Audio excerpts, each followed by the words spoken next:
Andito ulit tayo sa garden ko. I-update ko kayo sa aking mga tanim, guys. Tingnan mo yung ampalaya ko. Ayan na.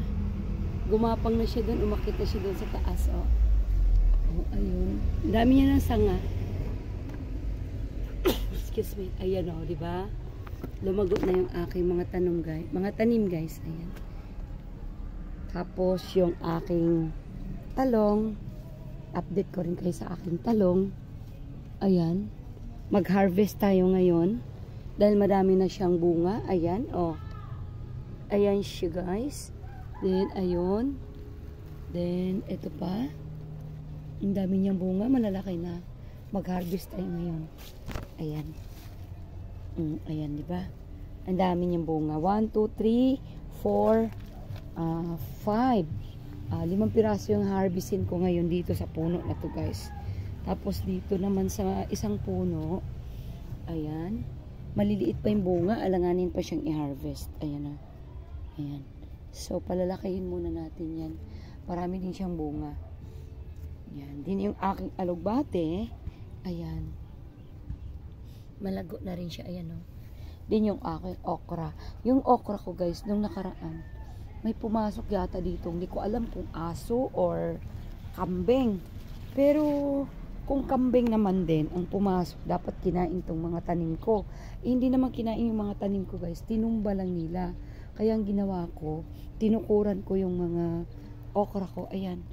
Tinukuran ko ng kahoy, tapos itinali ko sila para hindi sila matumba kung sakaling may mga papasok dito na mga mga hayop. May mga pumapasok kasi nakakalusot sa bakod ko. Tingnan nyo yung okra ko, guys. Namulaklak na. Ayan o. Diba? Namumulaklak na siya. Ayan o. Ayan. Ito. Ayan siya o. Namumulaklak na. Nilalagyan ko ng mga tukod. Ayan. Kasi natumba nga sila. Diba? Ang dami kong okra dyan. Malalago na sila, guys. Then yung aking ayan. Ang dami kong puno ng okra. Ang dami kong tinanim. Tapos yung aking saluyot. Ayan. Hindi pa na-damage ng mga insekto. Kasi ang daming insekto dito, guys. Yung kangkong ko nilinis na namin dito, wala na. Ayan. Tapos yung aking sitaw. Ayan o. May bunga siya. Pero mga kuluntoy eh. Ayan o. Tapos ito. Hangit na mga bunga niya, guys.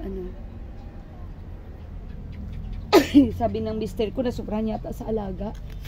Alagang-alaga ko kasi ito eh. Ayan o. Tapos yung dito, na ano siya. Nalanta, di ko alam. Naputol yung sanga niya. Malago na sana yan eh. Ay, may mga bulaklak siya o. Sana magtuloy siya. Ayan, yung mga saluyot ko dito. Marami akong saluyot. Din yung aking sili naman dito, guys. Ito yung sili ko. Di ko alam kung anong klaseng bunga nito. Kung labuyo ba or di ko alam kung labuyo or panigang or ano siya, yung bell pepper, yung malalaki. Di ko alam kung ano bunga niya, guys. Pero namumulaklak na siya, yan o. Nakita nyo, may bulaklak na. Ayan. Hinarangan ni Mr. dito ng ganito. Kasi, yung isa, 2 puno to eh. Yung isa na bali, kasi yung pusa pumapasok dito. Dito dumadaan, tumatalon dito. Kaya hinarangan ng Mr. ko para yung pusa at saka yung manok na pumapasok dito, di na makakadaan dito. Ayan, may harang na. Ayan yung malunggay ko. Oh. Yung mga oregano ko dito, guys, nasasagad ko kasi ito yung mga ginagawa naming pangontra sa lamok. Inaano ko to eh. Kinukuskus ko lang. Tapos nilalagay sa loob ng bahay.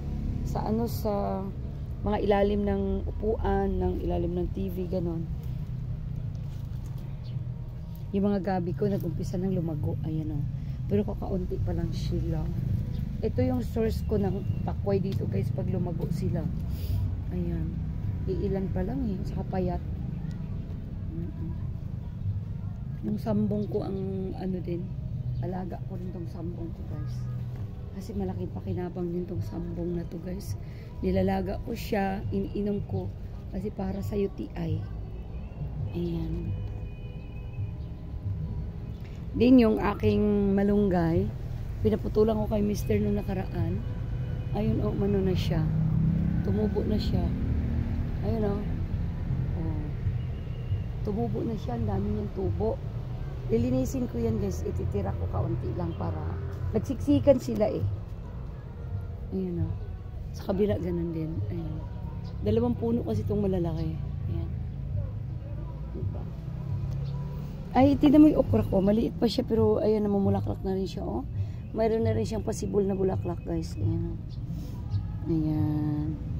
Tapos yung pichay ko dyan. Ayan. Yung pichay ko dito maano. Ay, ang daming lamok guys. Ayan. Pichay ko. Tapos yung aking ano, ang tag nito yung aking aloe vera. Yan yung aking blue ternit ay ang daming bulaklak. Hindi ko na napipitasan. Kasi tinatamad na rin ako minsan uminom. Yung tanglad ko guys, tingnan mo. Yung tanglad ko nilagyan ko ng tukod, ayan. Din tinalian ko rin. Kasi nung nakaraan tumba yan lahat sila guys. Hindi ko alam nga kung anong klaseng hayop pumasok dito eh. Ayan. Pinangtukuran ko. Ayan, tinalian ko yung mga ano niya oh. Ayan, kasi natutumba sila. Ayan. So, magpipitas tayo ng ating talong. Wala pala akong dalang ano guys. Wala akong dalang gunting. So, kutsilyo na lang yung gagamitin natin. Ayan, napitasin na natin yung ating talong ha. Ayan. Okay na to ha. Ayan. Ayan na oh. O, diba? Tapos ito. Ayan. Okay. Din itong dito, 3 piraso itong dito sa sanga na to guys oh. Tulin ko na, ay tanggalin ko na lahat. Ayan. Iihaw ko to mamaya mga loves. Mag-ihaw ako ng isda mamaya. Isama natin ito sa pag-ihaw. Ayan. Meron pa dito isa. Ayan. Nilahat ko na. Nilahat ko na guys. Ayan.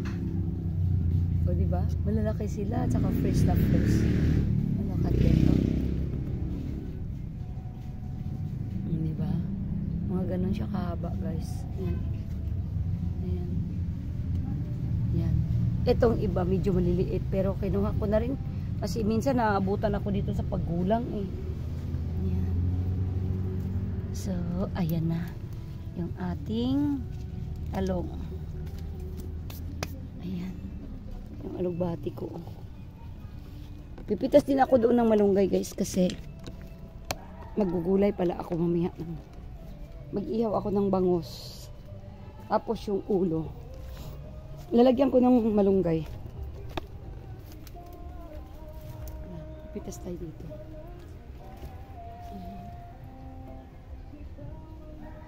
Nako, narinig nyo yung tugtog? I-mute na lang natin yan. Wala tayong magagawa.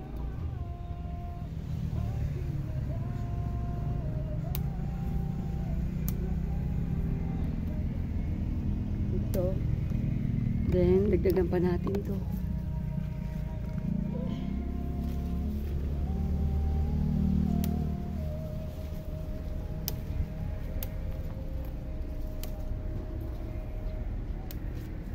Ayan.